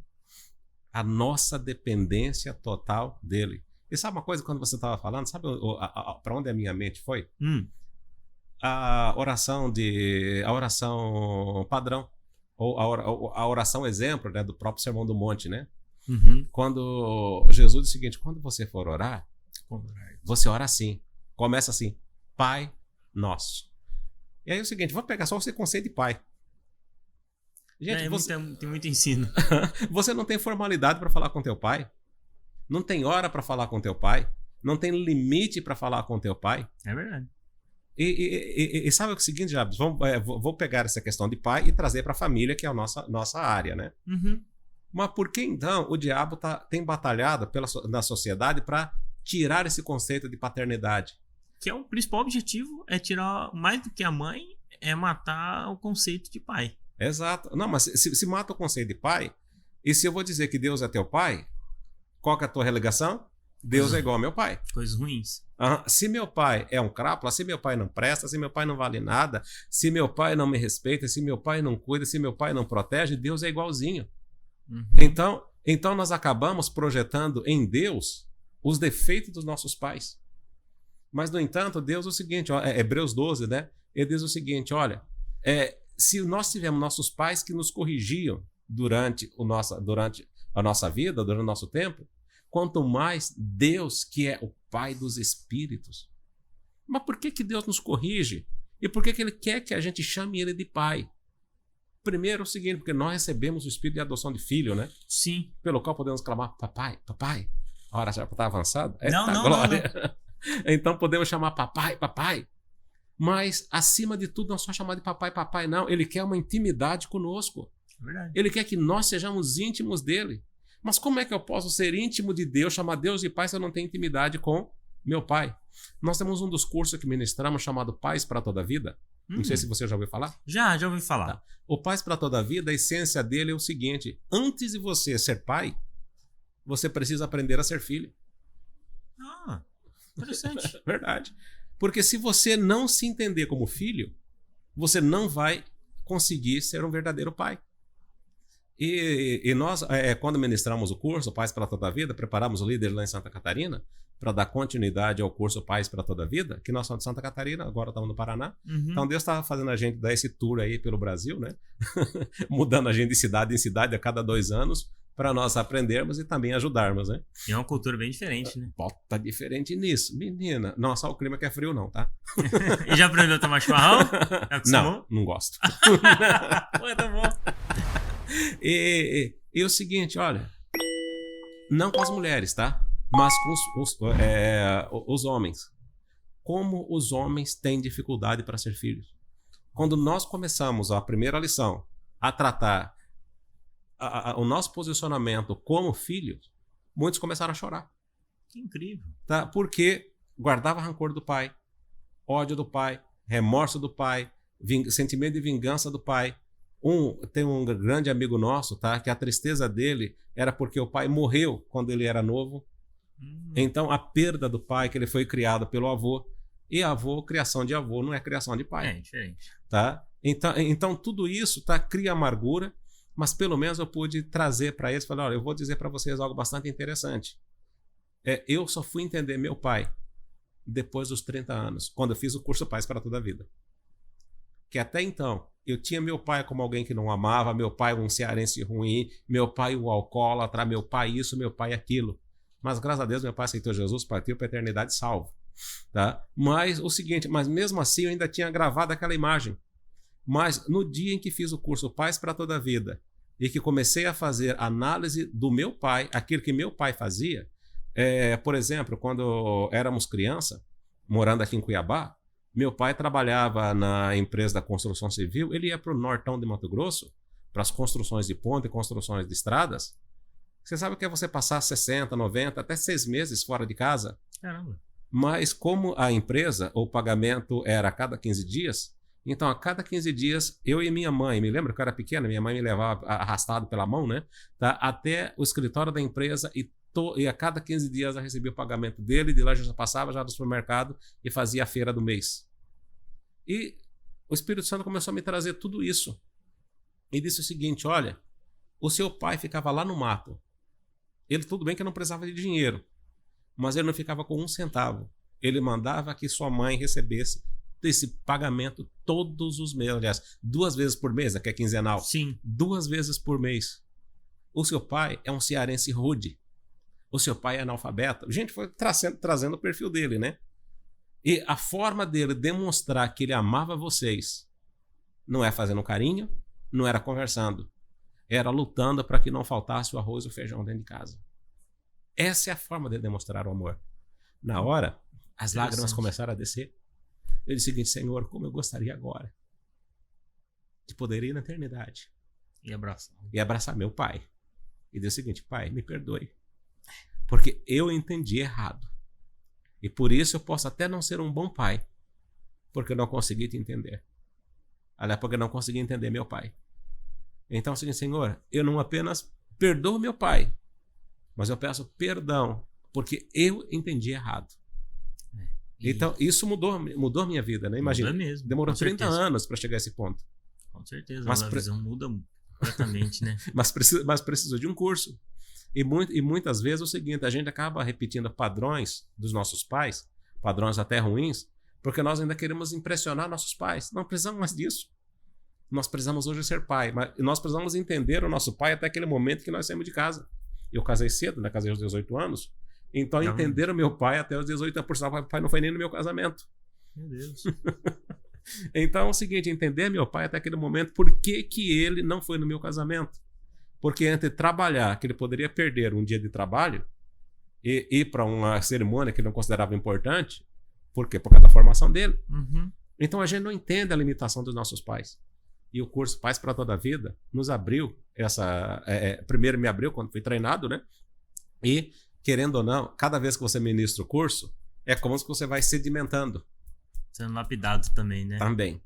E você acaba se tornando pai. E mais uma coisa que é interessante sobre o curso Pais para Toda a Vida. Só pode fazer o curso quem já é pai. Mas eu pretendo ser pai. Não. Porque você vai estudando e você vai colocando em prática. Interessante. Então, antes de ser pai, você precisa aprender a ser filho. Então, eu preciso aprender a ser filho de Deus, porque se eu aprender que Deus é meu pai, eu vou amá-lo e vou honrá-lo como pai. E se eu honro a Deus como meu pai, automaticamente eu vou ensinar os meus filhos a me honrarem como pai. E eu vou ensiná-los a ser filho. E uma coisa, Jabes, é que nós não sabemos ser filho. É verdade. É difícil mesmo, porque às vezes a gente... E essas coisas são profundas, né? Porque às vezes a gente quer a solução ou a resolução de algo que está na superfície, mas sem entender que, na verdade, é o irradiar de algo muito mais profundo, né? Verdade. E eu acho interessante quando a gente se dispõe, né? Porque isso mexe, né? E mexer com a gente, mexer com o que a gente é difícil muitas das vezes, não. Sempre é difícil. Sempre é difícil. Porque mexer com quem você é, mexer com a sua identidade, entender, né? Igual você falou assim, tinha uma visão e aí essa visão foi completamente mudada em razão das coisas que eu pude começar a enxergar, pude começar a entender, pude começar a ver, e a gente tem que ter disposição a isso, né? E dentro do evangelho, eu creio que quando a gente se depara com situações difíceis, né? Igual você muito bem falou aqui, né? Os nossos gigantes, a gente tem a opção de ou ficar como o povo de Israel, como o exército de Israel lá com Saul, amedrontado e se escondendo e correndo para as cavernas e se escondendo. Sim. Ou como Davi, que em nome do Senhor o enfrentou. É verdade. E é interessante que Davi derruba Golias com a pedra. Sim. Mas ele não mata com a pedra. Mata. E tem muitas pessoas que param nessa etapa. Não vão até o fim. E aí, daqui a pouco, o gigante tá em pé de novo. Você não vai, peraí, eu acertei esse gigante. Não, meu filho, calma. Você tem que ir lá e tem que terminar e ir até... Porque, às vezes, o primeiro passo, ele é empolgado, né? Adrenalina ali, pá, foi, acertou, derrubou, beleza. Não, mas calma, tem uma segunda etapa que precisa mais empenho, mais dedicação para que seja, de fato, mudado, né? E eu acho que quando a gente... Como você falou, tem um curso, são momentos, né? Sim. Que a gente se dedica a mudar a nossa vida, a mudar aquilo que Deus tem para nós, né? O cumprir de Deus. E sendo pastor, eu creio que ouvir a voz de Deus nesse sentido de ministério também não é fácil, né, não. pastor? Mas é o seguinte, olha, vamos àquela palavra que Jesus disse lá em João 15, sem mim vocês não podem fazer nada. Nada. Se vós estiverdes em mim e as minhas palavras estiverem em vós. O maior problema hoje que as famílias enfrentam, e aqui vamos colocar o seguinte, os crentes mesmos enfrentam, é a falta de conhecimento da palavra. Oséias diz, o meu povo perece, falta de conhecimento. Pedro diz, crescei na graça e no conhecimento. Salmo 1:2 diz, na sua lei medita dia e noite. Em Deuteronômio, capítulo 6, quando Deus fala através de Moisés sobre como que nós devemos ensinar os nossos filhos, ele manda o seguinte, ensinar quando estiver sentado, quando estiver deitado, quando estiver andando, colocar por testeira, colocar na mão, colocar nos umbrais das portas. Então, por quê? Porque essa palavra é ela que gera fé. Sim. É ela que gera vida. E uma coisa que eu sempre digo, tá? Eu aceitei Jesus, eu tinha 14 anos. Se alguém ter vontade de ser da igreja, nunca. Mas que o mundo oferece coisas, oferece. Mas o que é que me manteve, o que me mantém até hoje? Esse ano vai completar 40 anos, né? Misericórdia, é muito tempo. Então é o seguinte, olha, o que é que me manteve 40 anos, o que me mantém 40 anos ainda na igreja servindo a Jesus e com tudo aquilo que o mundo oferece? O que é que manteve? Esta palavra. E até nos próprios desafios da igreja, porque dentro da igreja a gente encontra desafios também. Não é só que às vezes o pessoal, né, tem essa visão de que é só coisas de fora que te oferecem coisas boas. Não, às vezes dentro da igreja você passa por dificuldades, encontra problemas, lidar com situações difíceis e mesmo assim, por que se permanece? Muito mais do que quando a gente consegue entender que o evangelho ele é muito mais do que uma instituição, sim, aí você consegue entender por que você permanece fiel. Ele não é uma instituição. É muito mais do que religião, é vida. É vida. E é vivificante. Ele é vivificante. Ele todo dia ele tem que mover em nós. O Espírito Santo move em nós, fala conosco. E ele quer falar. Às vezes a gente não ouve porque a gente não quer mesmo. Sim. Mas o Espírito Santo ele quer falar ao nosso coração todos os dias, por meio da palavra, por meio de uma pregação, por meio do estudo, por meio da dedicação, né? Mas é aí que envolve, né? A dedicação. A dedicação precisa de um tempo. E outra coisa, hoje estava conversando com o meu genro, né? A gente comentando sobre... Inclusive, Léo, você... a Keilinha, quero vocês aqui pra gente conversar também. Então, mas tá falando com outro genro, o Lucas, já conhece? O Lucas também. O Lucas e a Kênia. Nós estamos conversando, tá, sobre a vida do apóstolo Paulo. Estudamos semestre passado. Verdade. Que o apóstolo Paulo, tá, eu tenho um livro chamado O Apóstolo, que é uma biografia com conteúdos históricos sobre os costumes, sobre o momento cultural, geográfico, histórico da vida de Paulo. Então o apóstolo Paulo sempre foi uma pessoa muito observadora. Sim. Tá? Ele observava os acontecimentos ao redor e ele trazia esses acontecimentos para as suas epístolas. Tá? Então, aí ele coloca lá sobre o atleta cristão. Sim. Então, é o seguinte, olha, aquele que vai entrar na corrida, por sinal você está passando por isso agora, né? Amém. Preciso correr 10 quilômetros. Se você precisa correr 10 quilômetros, você não vai sair correr 10 quilômetros. Não começa assim. Não começa. Quando eu comecei correndo 800 metros. Então, depois de 800 metros, dobrei e até chegar a 16 quilômetros. Olha aí. Tá? Então, consegui tranquilo. Teve sequelas? Nenhuma, só caiu a unha do dedo, isso é normal. Diz que quem corre acima de 10 km, né, corre risco de perder as unhas. Então, porque força muito. Força. Tá? Eu procurei até um negócio de silicone para proteger, porque eu queria continuar correndo 16 km, né? Uhum. Mas não existe. Então, é mal de corredor. Então, corredor não tem unha. Mas que doido, não sabia dessa não. E você perde sem sentir dor, a unha cai mesmo. Que loucura. Então, o seguinte é que eu cheguei a correr 16 km, tá? Em 1h40. Então, para mim, foi recorde. Bom. Tá, mas o seguinte, eu não comecei correndo 16 km, comecei correndo 800 metros. E deu trabalho? Deu trabalho. Então, a mesma situação para você conhecer a Bíblia. É verdade. Você precisa lutar. Se você abre para ler a Bíblia, te dá sono. Você começa a estudar a Bíblia, você não entende absolutamente nada. Aí eu me lembro da fala do pastor John Christian Rael, que foi meu primeiro pastor, quando num culto de quarta-feira, que era culto de ensino, ele disse, gente, irmãos, eu quero falar para vocês hoje de um jovem, na época, 14 anos, era jovem já, né? Uhum. Na nossa igreja não tinha essa transição de adolescente, já era juventude mesmo, né? E o pastor disse, quero falar de um jovem chamado Elias aqui, que está conosco. Ele aceitou Jesus e ele não me dá sossego. E realmente não dá sossego, pastor, não. Perturbava mesmo? Perturbava. Ele chega na igreja, está com uma lista de versículos e perguntas. Então, ele diz o seguinte, olha, eu observo a vida desse jovem e eu vejo que hoje ele está assim, o vento está batendo, ele está indo lá e ele volta. O vento está batendo, ele está indo lá e ele volta. Mas continuando do jeito que ele está, um dia o vento vai bater, ele não vai sair do lugar. Amém. Mas para isso, dedicação. Só que a igreja também incentivava a gente a ler a Bíblia, tá? É. Nós tínhamos competição de versículos de cor. Tanto é que numa competição, se não me engano, decorei 75 versículos. Meu Deus. Uhum. Eu lembro disso aí quando eu era criança, a gente tinha também essa. Inclusive, faz tempo que eu não vejo isso, mas a gente tinha mesmo também esse negócio de versículos memorizados. Memorizados. E outra coisa, não era só você falar que sabia. Você tinha que dar a relação dos versículos e lá da frente ele te cobrava. E outra coisa, no culto, sem mais nem menos, ele está dirigindo o culto, alguém acabou de cantar um hino, ele ia para a direção do culto e dizia o seguinte, fala um versículo de cor. Sério? Exato. Essa eu nunca tinha visto. E mais uma outra coisa, tá? Eu era teimoso. Era, né? Oh, Jesus. Amém. Ainda sou. Eu era teimoso, eu tomei a seguinte situação. Eu falei assim, Senhor, eu nunca vou repetir um versículo. Olha aí. Então, desafio, hein? Desafio. Não vou repetir um versículo. Eu repetia mesmo. Caramba. Então, todos os dias decorava um versículo. Quando tinha Salmo pequeno, Salmo 1, Salmo 17, Salmo 23, Salmo 91, que é pequeno, Salmo 100. Então, decorava o capítulo inteiro.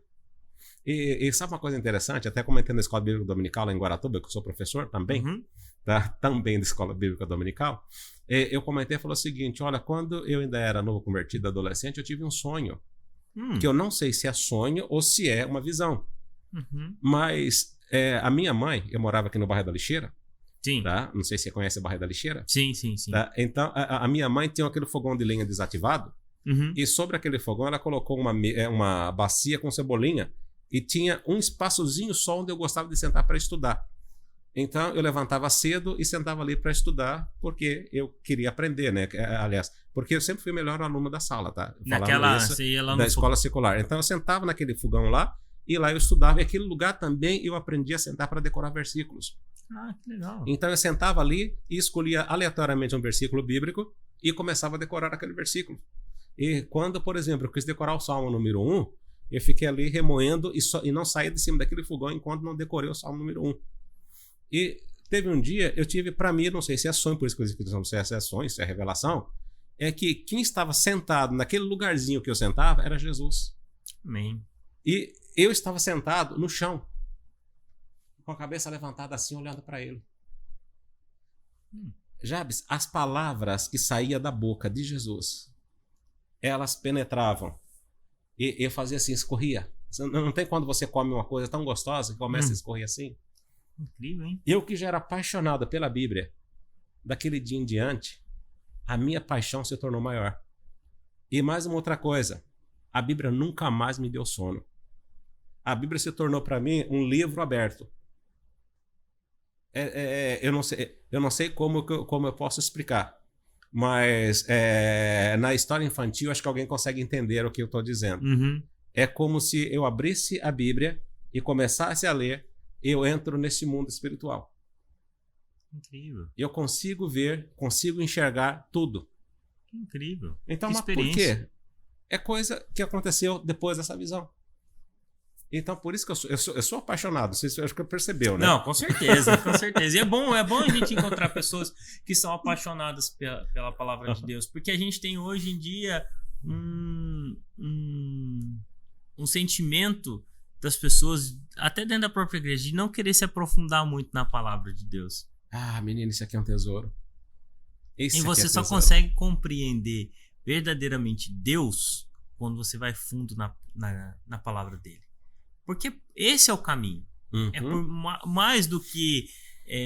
Jabes, você está dizendo que curso de teologia não é importante? Não, é extremamente importante. Mas para você conhecer o seu Deus, você tem que ouvir as palavras dele. Tem. É igual eu dizer que te conheço sem nunca ter ouvido nada. Nada. Nós estamos aqui. Eu já ouvi algumas ministrações, já ouvi algumas palavras do Senhor, aula, algumas coisas, mas talvez essa oportunidade que a gente está tendo hoje aqui, a gente nunca teve antes. Verdade.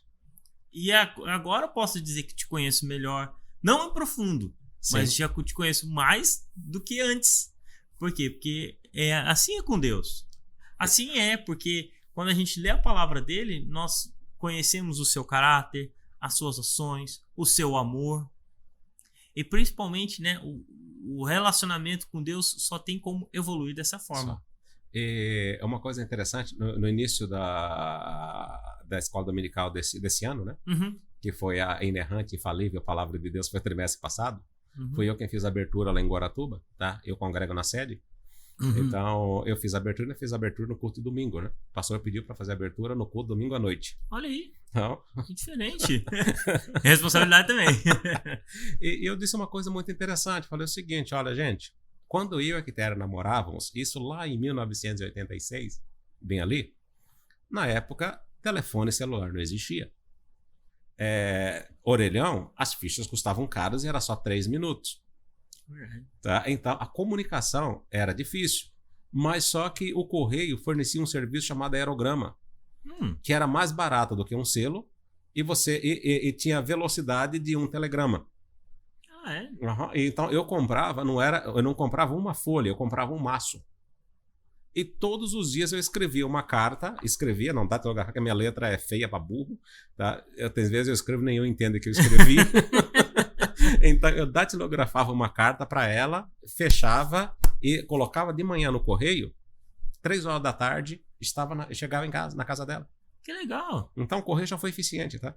Ah, com certeza, né? Com certeza. Então, postou de manhã, à tarde o correio entregava. Que legal. E qual que era a ansiedade que ela tinha da chegada do correio? E qual era a minha ansiedade? Era a resposta dela. E eu guardo essas cartas até hoje, ela guarda esses aerogramas até hoje. Dá até para montar um museu, né? então a gente guarda. E qual que era a alegria? A alegria é quando eu recebia, tá? Aqui, eu vou pegar aqui minha carta de recomendação. Tá? A grande alegria é quando o correio me entregava e eu olhava o seguinte, Aparecida Quitéria. Já é o seguinte, olha, imagine os olhos brilharem, a alegria de você abrir a carta e começar a ler todo o conteúdo da carta. Com certeza. Então veja o seguinte, olha... É um conceito muito... eu lembro, quando era moleque, a gente ainda escrevia carta, né? Meus avós moravam em Rondonópolis e tal, a gente ainda tinha essa questão de vez em quando ainda escrever cartas e tal, porque telefone era caríssimo, Era caríssimo, então, e não tinha.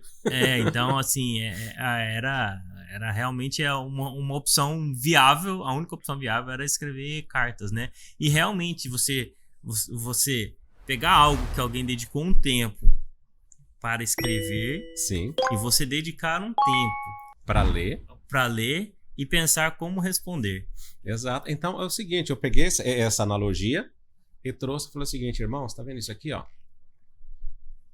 Isso aqui é uma carta de amor. É verdade. A carta do meu pai escrita para mim. Sabe por que que a gente sofre? Por que que a gente quebra a cara? É porque o pai já disse tudo o que você tem que fazer. Tá aqui na carta que ele mandou pra gente. E o problema é que a gente não lê a carta dele.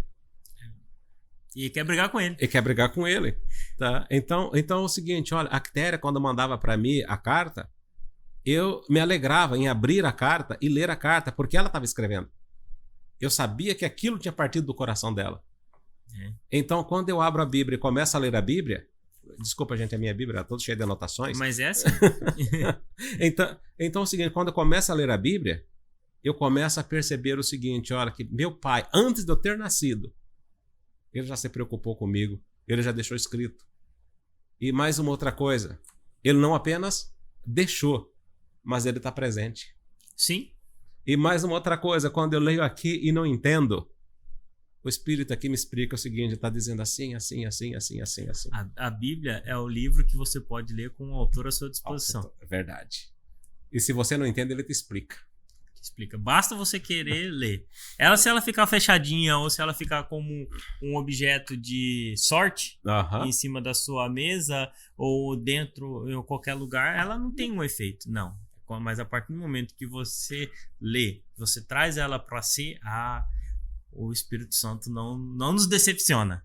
É verdade. Essa é a questão. O Espírito Santo não decepciona. Toda vez que a gente dá o espaço, que a gente traz ele, que a gente dá essa oportunidade para que o Espírito Santo fale ao nosso coração. E eu gosto muito da sinceridade das crianças, né? E a gente, como você falou, né, deu aula, começou ser professor adolescente. Eu, adolescente, dava aula para as crianças aqui. E também dava na escola bíblica de férias, né, ministrando aula para as crianças e tal. E muitas delas, né, falavam assim, olha, eu sou crente, mas eu nunca aceitei Jesus como Salvador. E elas passavam a aceitar isso, né? E aí tomavam uma decisão por Cristo. E às vezes a gente está nesse automático aí. Estamos na igreja, tá beleza, mas e aí? Será que o Espírito Santo tem falado conosco? Será que nós ainda somos sensíveis à voz do Espírito? Será que Cristo ainda é realmente a razão do meu viver? É verdade. E só tem um jeito da gente saber, que é lendo. É lendo. É conhecendo a carta do pai, né? Conhecendo essa carta de amor. Uma coisa interessante, tá? Deixa eu pegar esse gancho aí, que achei muito interessante. É que na nossa época, como professor, a gente ganhava as crianças para Jesus, né? As crianças aceitavam Jesus. Eu me lembro que nós ganhamos uma família inteira de japoneses para Jesus por causa das crianças. Mas o pai, para se livrar das crianças no final de semana, ele mandava as crianças para a igreja. É o seguinte, eu quero sossego. Mandava as crianças para a igreja. Aí um dia ele disse, para aí, eu sou egoísta. Que pai sou eu? Que eu me livro dos meus filhos, deixo aos cuidar, que nós éramos adolescentes, né? Aos cuidar daqueles adolescentes que eles vão ensinar, vão cuidar, ainda vão dar um pirulito ou um chocolate depois da escola bíblica dominical, e eu só vou lá buscá-los, se eu não puder buscar, eles ainda trazem em casa. Eu acho que isso é muito egoísmo da minha parte. Quer saber de uma coisa? A partir de agora, eu não apenas vou levá-los, mas eu vou participar e vou passar a ajudar. A família inteira aceitou Jesus. Então foi a avó, foi o pai, foi os filhos, tudo, uma família completa.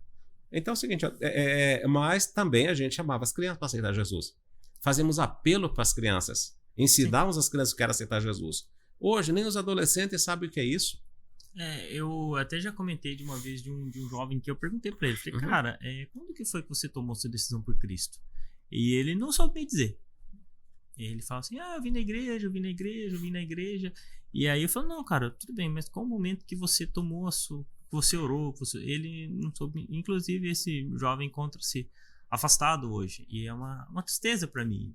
E eu sempre que eu vejo, eu gosto de conversar com ele para, né, trazê-lo de volta. Mas essa falta de um momento de uma decisão, né? A decisão, ela é realmente importante. E por isso que eu entendo que o alvo prioritário do inimigo das nossas almas são as crianças. Sim. Porque você mata a próxima geração e você afasta uma família inteira. Mas quando você ganha uma criança, quando você ganha quando Jesus Cristo entra e transforma a vida de uma criança, nossa, a família inteira com certeza virá.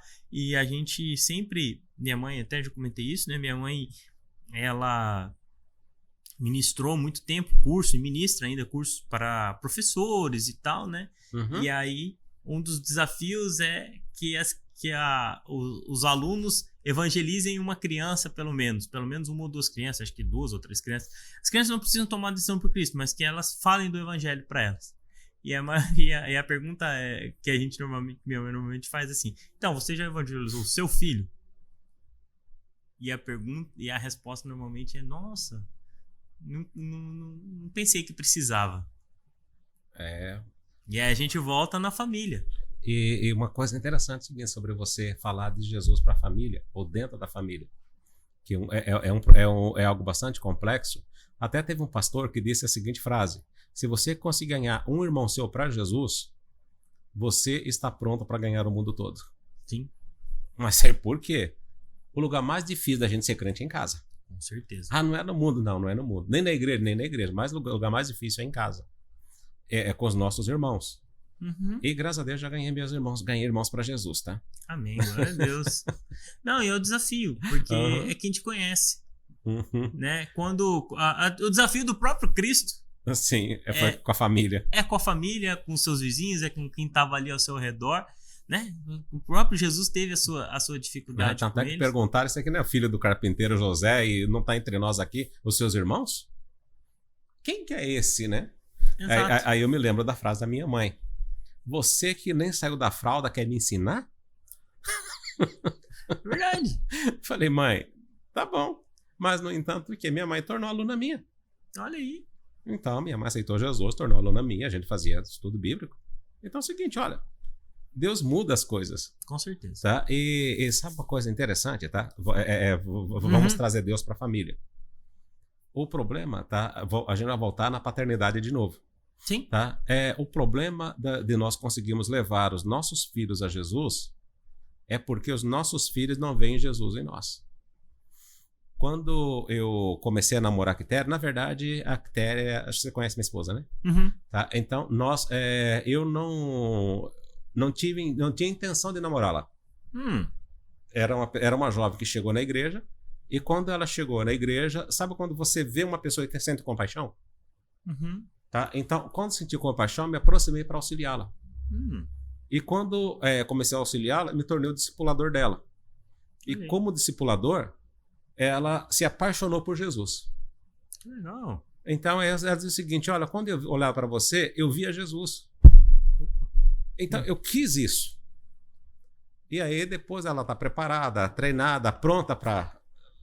Foi quando deu o seguinte: essa é a pedra preciosa que eu te prometi. Olha aí. Você já pensou se tivesse estragado essa pedra? Com certeza. Prejuízo. Prejuízo. Então, esta é aquela que eu te prometi. Porque eu não fui buscar.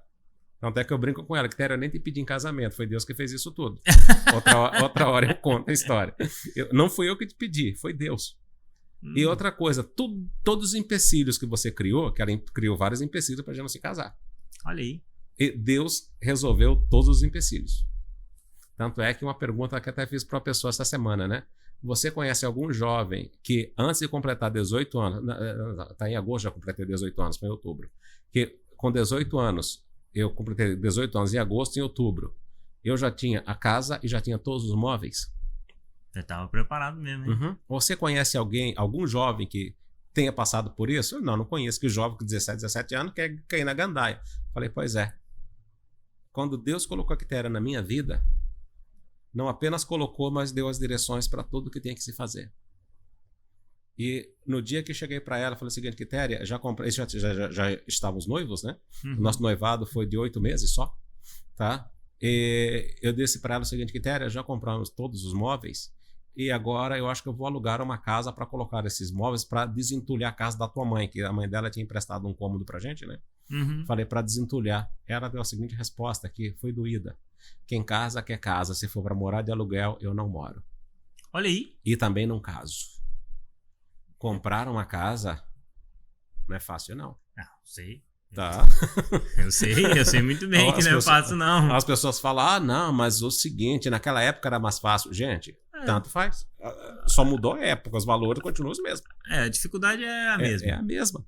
Então, eu não tinha condições. E outra coisa, eu quero uma casa próxima da casa da minha mãe. Rapaz. Ali perto da Unic é caro para encrenca, tá? E se não for nessa região, eu não quero. Gente, eu falei, tá bom. Aí é prova, hein? Não, a pessoa acha que vai assustar a gente, né? Uhum. Tá? Eu disse o seguinte, eu conheço o Deus que eu sirvo, já que não fui eu que decidi casar, foi ele que mandou. Então é o seguinte, olha, eu sempre carreguei comigo o versículo de Filipenses 4,13. Posso todas as coisas naquele que me fortalece. Uhum. Então, e depois o 19, o meu Deus suprirá em glória cada uma das vossas necessidades.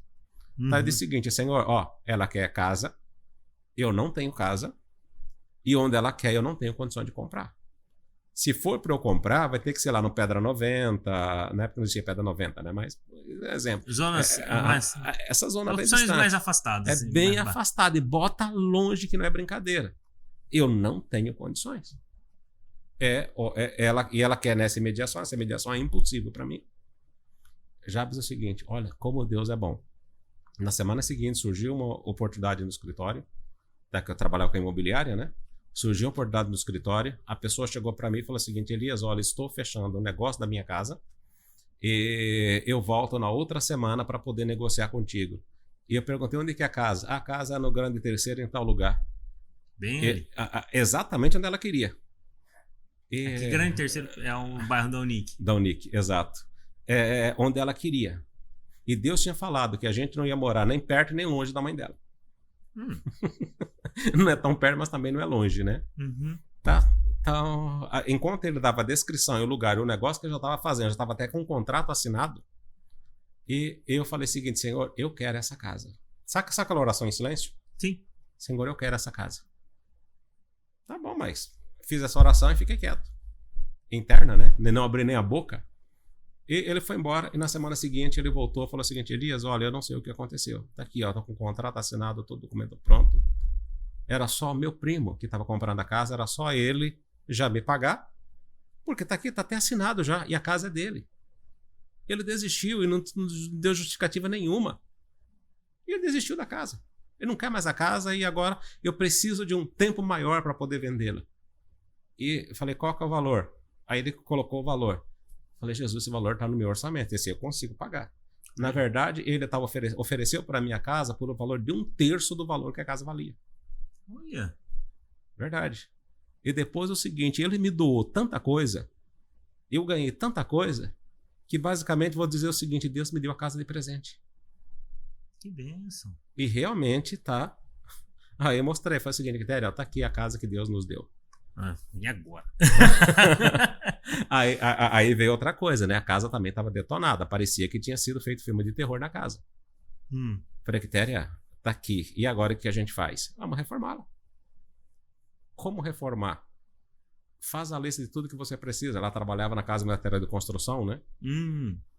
Gente, o patrão vendeu tudo pra gente a preço de custo pra reforma da casa. Que milagre, hein? Que bênção, hein? Deus. Com certeza. Aí depois de tudo pronto, montamos os móveis e tal, e precisava daquela geral, né? Na época, como a igreja, os jovens da igreja eram unidos, né?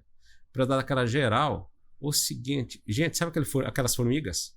Eles chegaram assim, ó, limparam a casa, limparam o quintal, consertaram o telhado, poliram o chão. Tinha até uma jovem da igreja que era gerente do antigo Bemate, não sei se você lembra disso. Gerente do Bemate, ela ajoelhada de bombril lavando o chão da casa. Você olhava o seguinte, como é que pode? Essa aí é uma patricinha, né? Da alta sociedade, mas está aqui ajoelhada porque é por amor. E outra coisa, ainda em lágrimas, tá? Sentindo a alegria de poder fazer aquilo. Porque é o amor de Cristo que nos move, né? Verdade. Porque é isso que é maluco no Evangelho. Porque esse é um amor que a gente tem por Cristo que nos leva a ações e atitudes como essa. Não que necessariamente fosse um amor por vocês. Também. Mas o amor por Cristo é o que nos move nesse sentido, né? E aí é o seguinte, tá? Deixa eu avançar mais pra frente, senão a gente vai até 2 horas da manhã. E aí é o seguinte, ó, depois que nós casamos, tá? Então nós ficamos noivos em junho e casamos em fevereiro. E outra coisa, você sabe quando Deus coloca no teu coração, essa data e acabou? Olha aí. Meu sogro e minha sogra entraram em pânico. Como é que nós vamos... A minha sogra, por exemplo, ela tem um testemunho, né? que na época, tá? Festa de casamento não é como as festas de hoje, não é para se aparecer. Nas festas de casamento era a reunião da igreja. A igreja inteira em peso, tanto é que era a congregação Jardim Paulista e mais nós congregávamos em peso no casamento. E tinha que ter, e não era jantar, era salgado, era refrigerante, era bolo, era tudo, né? E era para muita gente. Aí o seguinte, ó, o bolo. Como que nós vamos fazer o bolo? Tinha a irmã Hilda, ela já tá na glória, né? A irmã Hilda chegou para mim e falou o seguinte, ó, avisa a Elias e a Quitéria para não se preocupar, que o bolo do casamento sou eu quem faço. E eu vou dar o bolo. Quem olha a foto do nosso casamento acha que é a mesa. Mas é um bolo. O bolo era um bolo sobre outro bolo. O bolo a base do bolo, que era dessa grossura aqui, ó, era do tamanho dessa mesa aqui. Caramba! Verdade. E depois outro bolo sobre ele. Chique, então, hein? Verdade. Bolo de andar. De andar. Aí é o seguinte, a minha sogra falou assim, Jesus, o casamento tá chegando e eu preciso de algo muito importante, refrigerante. Na época não existia essas garrafas descartáveis, né? Você tinha que ter os vasilhames para comprar. O casco. O casco. E a minha sogra, ela disse o seguinte, que ela começou a orar, falou assim, Senhor, como é que nós vamos conseguir comprar esse refrigerante? O Espírito Santo disse para ela o seguinte, vai fazer uma visita que eu vou te dar a resposta. Olha aí. E ela saiu para fazer a visita, e estava visitando, a irmã falou, mas Maria, você está preocupada com o quê? Ela disse, o casamento está chegando e a gente precisa comprar um refrigerante para o casamento. E eu não sei, para começar, não sei que refrigerante que eu vou comprar, porque o dinheiro não dá. E como que vou arrumar cascos para poder comprar esse refrigerante? Por que a senhora não fala com o irmão Jeremias, que hoje é o secretário-geral da Comademate, né?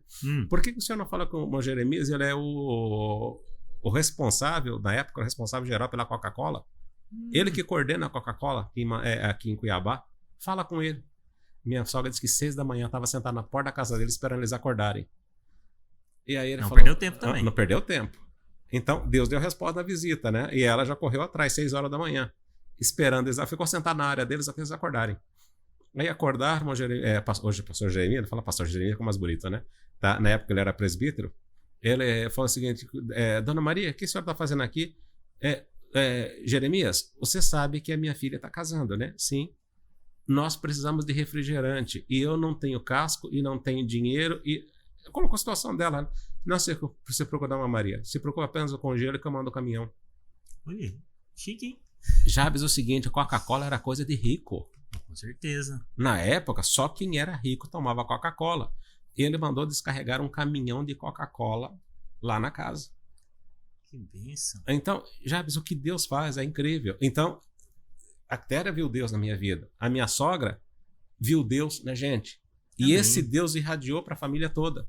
Amém. E quando vieram as nossas filhas, nós não tivemos dificuldade para poder mostrar Jesus para as nossas filhas. Porque as nossas filhas olhavam para nós e via Jesus na vida da gente. Então, hoje, o que acontece com os filhos? Os filhos não conseguem ver Jesus na vida dos pais. E eu vejo pessoas falando assim, tem gente preocupada em parecer ser, né? Uhum. O exemplo. Não, você não tem que se preocupar necessariamente em ser um exemplo. Com exemplo em si, você tem que preocupar em ser. Sim. O exemplo, ele é natural. Consequência, né? Ele é uma decorrência. Eu não tenho como me preocupar em ser exemplo sem ser cristão. Não, tem que ser e o exemplo virá. Ele falará mais alto do que é o controle das minhas próprias ações. Então, aí é o seguinte, tá? Aí a gente acaba voltando lá. Por que as crianças hoje, os adolescentes hoje, não estão buscando a Jesus? Muitos adolescentes estão afastados de Jesus. É porque não conseguem ver Jesus nos pais. Sim. E hoje, nós trabalhamos com família. Quando a gente fala com os pais, que eu tenho palestra para pais, tá? Eu tenho palestra para pais, tenho palestra para jovens, palestra para adolescentes, palestra para casais, palestra sobre sexualidade, palestra sobre relacionamento, ou seja, muitas palestras além dos cursos. Tá? Então, que eu e a Quitéria ministramos. Então é o seguinte, tá? Quando a gente chama a atenção dos pais, quando nós trabalhamos com os pais, não adianta eu querer que meu filho vá para a escola dominical se eu não vou. Sim. Não adianta eu querer que meu filho ore se eu não oro. Não adianta eu querer que meu filho leia a Bíblia se eu não leio. É verdade. Então é o seguinte, hoje, tá, você como pai, não é você falar o seguinte, filho vai ler a Bíblia. Não, filho, vamos ler a Bíblia junto?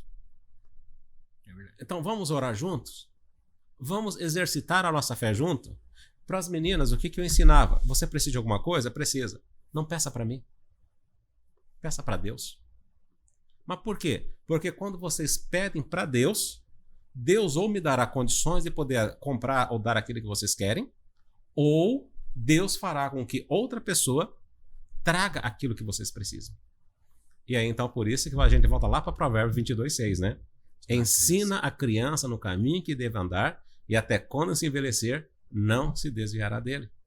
Então, se você já ensina desde cedo a criança a falar com Deus, ensina a criança a depender de Deus, e a criança, ao ser ensinada, e ela vê que os pais também vivem na dependência de Deus, elas vão crescer confiando nesse Deus. E saber que esse Deus é Deus de milagre, esse Deus é Deus que faz as coisas grandiosas, esse Deus é o Deus que sustenta, e esse é o Deus que, vamos lá, como diz Davi no Salmo 23, ainda que eu ande no vale da sombra da morte, eu não temerei mal algum, porque tu estás comigo. Então você pode passar por estreito, você pode passar por aperto, pode passar por dificuldade, pode passar até por manjares que o mundo te oferece. Você diz o seguinte: não, eu conheço lá as minhas raízes. Eu tenho fundamento. Tenho. Eu tenho fundamento, né?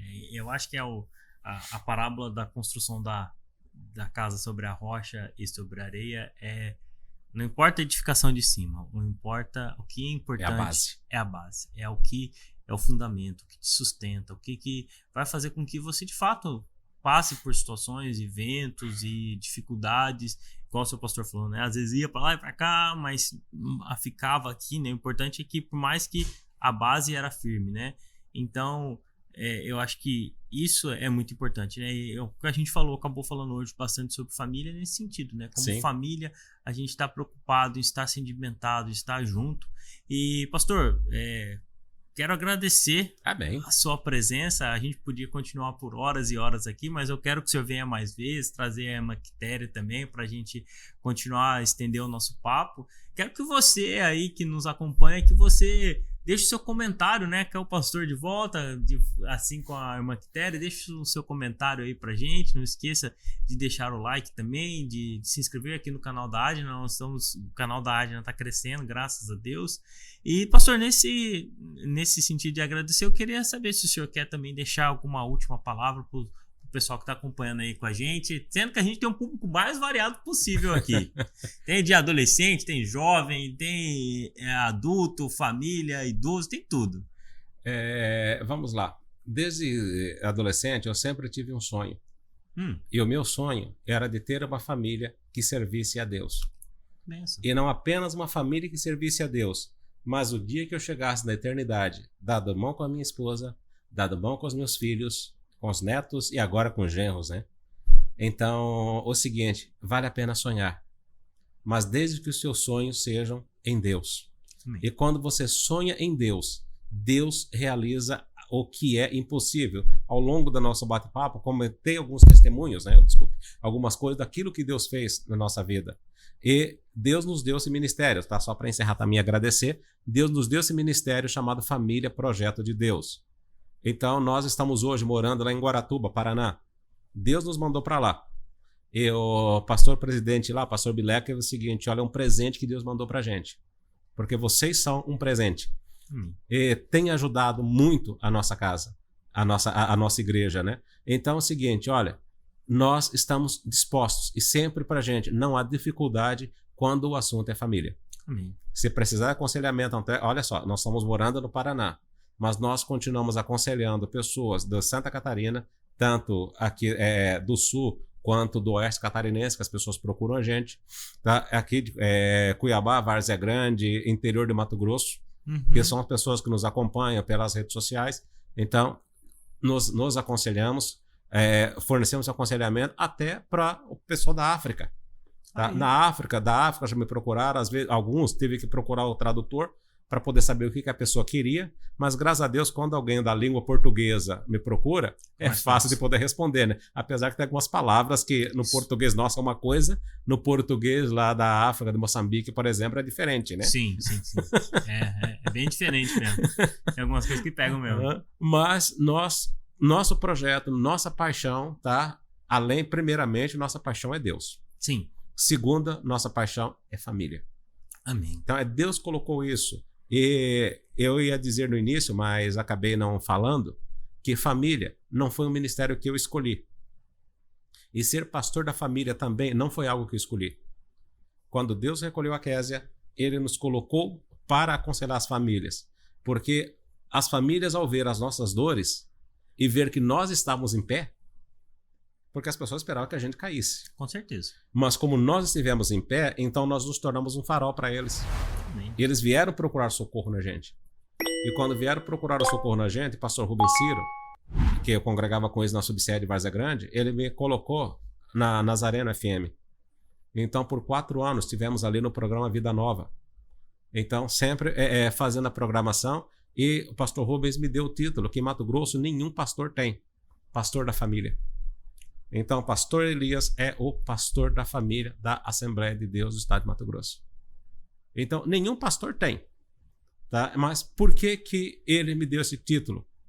Não é dele, é de Deus. É chamado. E hoje, tá? O que eu sou? Sou pastor da família. A Quitéria é pastora, mas não tem pastora. Mas se está do meu lado, é pastora também. Amém. Tá? Então, nós somos pastores. E pastores de quem? Pastores de família. Amém. O assunto família é nossa paixão. E eu digo, não foi eu que escolhi. É Deus quem escolheu, foi Deus quem colocou. E aqui estamos nós para servir as famílias. As redes sociais do pastor a gente projetou aí. Siga o pastor no Instagram, no Facebook. O Facebook é Ministro Elias Souza. Nunca mudei o nome.